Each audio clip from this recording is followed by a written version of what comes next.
there are no instances working on our load అంటే మన load balancer ఏ ఇన్స్టాన్సెస్కి సపోర్ట్ చేయట్లేదు. ఎందుకంటే number of health check programs అన్నీ రన్ అవుతూ ఉంటాయి అన్నమాట మన ఇన్స్టాన్సెస్ మీద. Hello hello hello any doubts?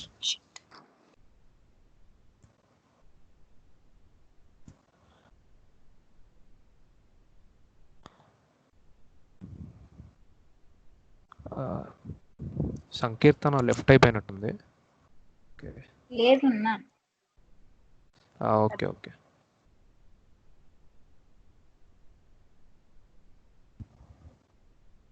So health checks ఏంటంటే లోడ్ బ్యాలెన్సెస్ స్టేటస్ ఏంటంటే ఏ 3 ఇన్స్టాన్సెస్ని ఇంకా సపోర్ట్ చేయట్లేదు. So number of health check programs at present instance మీద రన్ అవుతూ ఉన్నాయి. ఇవన్నీ రన్ అయ్యి ఒక డీటెయిల్ రిపోర్ట్ ఈ ఏడబ్ల్యూఎస్కి ఈ లోడ్ బ్యాలెన్సర్కి ఇస్తే అవన్నీ వెరిఫై చేసి ఇఫ్ మన ఇన్స్టాన్స్ కనుక పర్ఫెక్ట్గా ఉంటే అప్పుడు ఈ లోడ్ బ్యాలెన్సెస్ సపోర్ట్ చేస్తుంది. సో దానికి కొంచెం టైం పడుతుంది. సో ఇది లోడ్ బ్యాలెన్సర్. మనం జస్ట్ ఓన్లీ ఇన్స్టాన్సెస్ క్రియేట్ చేసాం. ఇన్స్టాన్సెస్ క్రియేట్ చేసిన తర్వాత మనం ఎటువంటి వర్క్ చేయలేదు కాబట్టి ఇన్స్టాన్సెస్లో ఒక వీడియో డెమో చూద్దాం. మన వెబ్సర్వ్ ఇది వాడు ఇన్స్టాన్స్ క్రియేట్ చేసి ఒక వెబ్ అప్లికేషన్ డిప్లాయ్ చేశాడనమాట. సో అది మనం ఇన్ ఫ్యూచర్లో చూద్దాం అది ఎలా డిప్లాయ్ చేయాలో. ఫర్ ఎగ్జాంపుల్ ఇది చూడండి. సో వీడు 2 డిఫరెంట్ సర్వర్స్ని టూ డిఫరెంట్ ఇన్స్టాన్సెస్ని క్రియేట్ చేసి ఆ ఇన్స్టాన్సెస్లో ఈ HTML డాక్యుమెంట్స్ అప్లికేషన్ని డిప్లాయ్ చేశాడు. సో ఈ లోడ్ బ్యాలెన్సర్ ఇది అండ్ ఇది కంటిన్యూస్గా రిఫ్రెష్ చేస్తున్నప్పుడు అదే ఒక సేమ్ వెబ్ పేజ్నే 2 డిఫరెంట్ రెస్పాన్సెస్ వస్తున్నాయి. ఓకే, వెబ్ పేజ్ సేమ్, అది రిఫ్రెష్ చేస్తున్నప్పుడు కంటిన్యూస్గా రిఫ్రెష్ చేస్తున్నప్పుడు వచ్చే response web server 1, web server 2 అది ఉందన్నమాట. సో ఇది load balances, simple load balances ఇక్కడ వరకు. సో ఎనీ డౌట్స్ ఉన్నాయా లోడ్ బ్యాలెన్సెస్ మీద ఎవరికైనా? మనం లోడ్ బ్యాలెన్సెస్ యూస్ చేయాలంటే మినిమమ్ ఆఫ్ 2 ఇన్స్టాన్సెస్ కంపల్సరీగా ఉండాలి. And any doubts?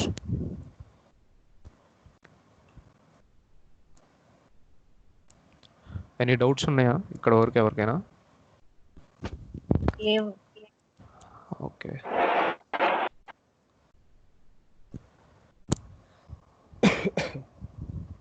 So load balances and now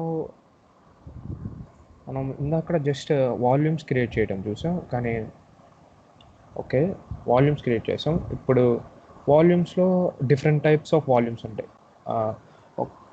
కొన్ని వెబ్ అప్లికేషన్స్కి ఓన్లీ ఆబ్జెక్ట్ స్టోరేజ్, కొన్ని అప్లికేషన్స్కి బ్లాక్ స్టోరేజ్ కావాలి. అదంతా ఈ వాల్యూమ్లో కన్ఫిగర్ చేయొచ్చు మనం. So AWS different types of స్టోరేజ్ని మనకి అందిస్తుంది. డిఫరెంట్ టైప్ ఆఫ్ సర్వీస్ అవైలబుల్గా ఉంటుంది. సో స్టోరేజెస్లో ఇవన్నీ categories. So general purpose storage అనేది ఏంటంటే ఇది మనం NoSQL and relational database purpose కోసం యూజ్ చేస్తాం. ఏదైనా application NoSQL relational database use చేసి రన్ చేయాలి అంటే అప్పుడు ఇది యూజ్ చేస్తాం. అండ్ ప్రొవిజన్డ్ SSD అంటే ఇది high performance boot volumes mean అంటే లోవర్ లేటెన్సీ కావాలి మీ డేటా కోసం అంటే అప్పుడు ఇలా ఈ డేటా కేటగిరీని యూజ్ చేస్తాం. అండ్ కోల్డ్ HDD అంటే ఇప్పుడు మీ డేటా మొత్తం మీ డేటా సెంటర్లో ఉంది, మీ డేటాని యాక్సెస్ చేసే కస్టమర్స్ చాలామంది తక్కువ. సో అంటే రోజుకి చాలా వెరీ లో స్కాన్స్ జరుగుతాయి. అలాంటి టైంలో ఈ కోల్డ్ HDD అనే డేటా టైప్ని మనం చూస్ చేస్తాం. అండ్ ఆప్టిమైజ్ HDD అంటే వెరీ బిగ్ డేటా స్టోరేజ్ కోసం, బిగ్ డేటా వేర్ హౌసెస్ కోసం ఈ స్టోరేజ్ని యూజ్ చేస్తారు. అండ్ మ్యాగ్నెటిక్ అంటే it's a basic hard disk లాంటిది. మన కంప్యూటర్ హార్డ్ డిస్క్ స్టోరేజ్ అలాంటిది, ఈ మ్యాగ్నెటిక్ హార్డ్ డిస్క్ స్టోరేజ్ కూడా అంతే. అండ్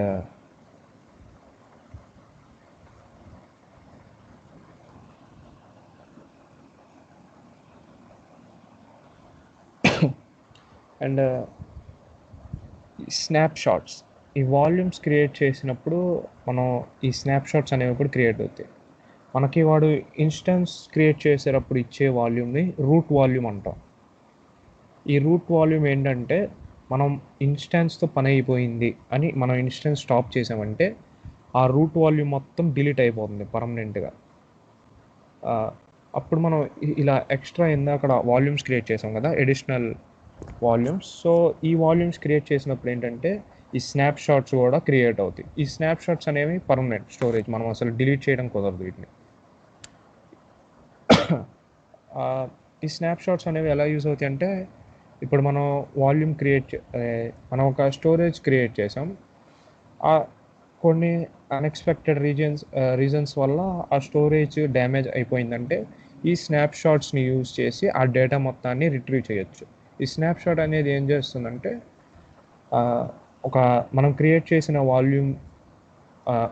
చేసిన స్టోరేజ్లో ఉన్న డేటా మొత్తాన్ని టైం టు టైం రెప్లికేట్ చేస్తూ ఉంటుంది కంటిన్యూస్గా. సో ఈ స్నాప్ షాట్స్ అనేది డేటా రిట్రీవింగ్ ప్రాసెస్ లాంటిది. ఇక్కడ వరకు ఎవరికైనా డౌట్స్ ఉన్నాయా ఇంకా?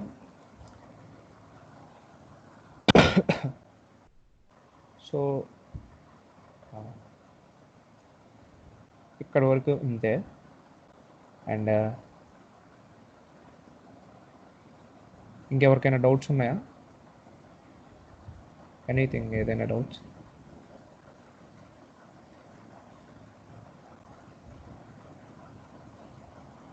No bro, no. Okay. Instance types. So ఇన్స్టాన్స్లో చాలా నెంబర్ ఆఫ్ టైప్స్ ఉంటాయి. మనము T2T ఇలా అన్ని నెంబర్ ఆఫ్ టైప్స్ ఉంటాయి. సో అవన్నీ ఏంటంటే మీకు ఎలాంటి ఇన్స్టాన్స్ యూజ్ చేస్తున్నారు అని వెరిఫై చేయడానికి. సో ఇప్పుడు మనకి ఒక సర్వర్ ఓన్లీ మినిమల్ వర్క్ కోసం కావాలనుకోండి, అప్పుడు ఈ T2 మైక్రో, నానో ఇలాంటి ఇన్స్టాన్సెస్ యూజ్ చేస్తాం.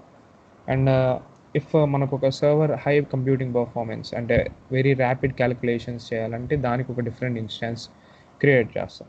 అండ్ ఇఫ్ అలా కాకుండా fully artificial intelligence, machine learning, language processing servers కావాలంటే దానికి ఒక సపరేట్ ఇన్స్టాన్స్ క్రియేట్ చేస్తాం. సో ఇవన్నీ instance types. And spot request అంటే మనం జస్ట్ స్పాట్లో ఇన్స్టాన్స్ క్రియేట్ చేయడానికి వాడతాం, అది చాలా ఎక్స్పెన్సివ్. రిక్వెస్ట్ స్పాట్, మనం స్పాట్ ఇన్స్టాన్సెస్ని రిక్వెస్ట్ కూడా చేయొచ్చు. సో ఇప్పుడు మనకి ఒక 2 days తర్వాత మనకు ఒక ఇన్స్టాన్స్ కావాలి అంటే అప్పుడు మనం ఈ ఇన్స్టాన్స్ని రిజర్వ్ చేసుకోవచ్చు. అండ్ అంతే ఇవాళ టాపిక్. ఎవరికైనా డౌట్స్ ఉన్నాయా?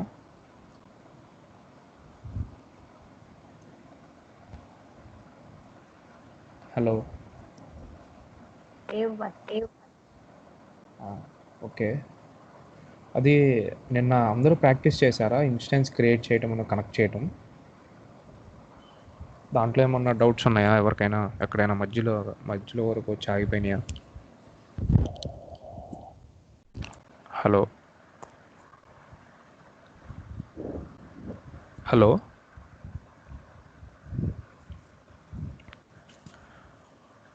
నేను ఇన్స్టాన్స్ క్రియేట్ చేశారా ఎవరైనా? జస్ట్ ప్రాక్టీస్ లాగా మామూలుగా.